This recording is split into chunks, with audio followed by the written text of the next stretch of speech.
The cigarette dangled carelessly from his lips. The crooked nose gave him character, and the mischievous glint in his eyes promised adventure. Jean-Paul Belmondo wasn't just an actor. He was the living embodiment of French cool.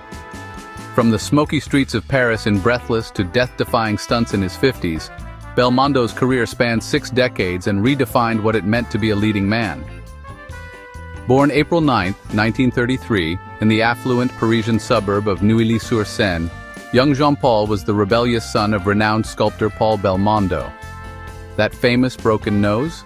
A souvenir from his teenage boxing matches at the Salle Wagram gym, where he developed both his distinctive look and his trademark physicality. After being expelled from 3 schools, "I preferred the cinema to the classroom," he later admitted. He found unexpected discipline at the National Conservatory of Dramatic Art, though he would soon reject classical training for something far more revolutionary. Belmondo's breakthrough came in 1960 with Jean-Luc Godard's À bout de souffle, Breathless, where his portrayal of small-time criminal Michel Poicard changed cinema forever, smoking Gauloise cigarettes with reckless abandon, stealing cars while philosophizing about life, and breaking the fourth wall with that unforgettable Bogart impression. Belmondo didn't just play the character, he became the poster boy for the French New Wave. The film's revolutionary jump cuts and handheld camera work were matched only by Belmondo's naturalistic performance, much of which was improvised. That iconic scene where he runs his thumb across his lips? Pure Belmondo magic, completely unscripted. Throughout the 1960s, Belmondo balanced art house credibility with mainstream appeal like no actor before him. In Godard's Pierrot le Fou, 1965, he played a disillusioned intellectual turned criminal, reciting poetry one moment and robbing gas stations the next.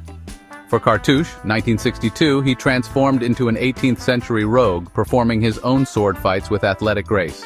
And in That Man from Rio, 1964, he brought screwball energy to an action comedy that inspired generations of filmmakers, including Steven Spielberg. What set Belmondo apart was, well, his fearless commitment to doing his own stunts, a practice he continued long after his peers used doubles. For Pure sur la Ville in 1975, he hung from a helicopter 200 meters above Paris. In Le Professionnel in 1981, at age 48, he performed a breathtaking fall from a moving train. His preparation was legendary. He trained for months with professional drivers for car chase sequences, and even in his 60s could be seen doing handstands between takes to stay in shape. Off-screen, Belmondo lived with the same intensity as his characters. His tumultuous 1960s romance with Ursula Andress made international headlines, while his 2002 marriage to former dancer Natty Tardevel, 30 years his junior, scandalized French society. Politically, he was full of contradictions, supporting leftist causes while maintaining friendships with conservative presidents like Jacques Chirac. Even after a 2001 stroke left him partially paralyzed and affected his speech, he returned to the stage in 2008 with the play A Man in a Hurry, performing to standing ovations. Belmondo's influence stretches far beyond French cinema. Quentin Tarantino modeled Pulp Fiction's non-linear storytelling after Godard's Belmondo films.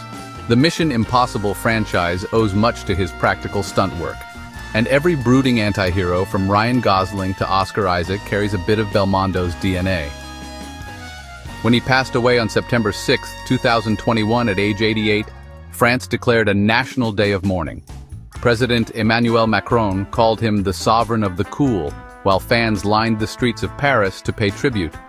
More than just an actor, Belmondo represented the very spirit of post-war France, rebellious, intellectual, and utterly irresistible. If this deep dive into cinema's ultimate cool guy left you wanting more, do the Belmondo thing. Break the rules. Smash that like button, subscribe to Tip the Iconic People, and tell us in the comments which Belmondo performance stole your heart. Want us to profile another French icon next?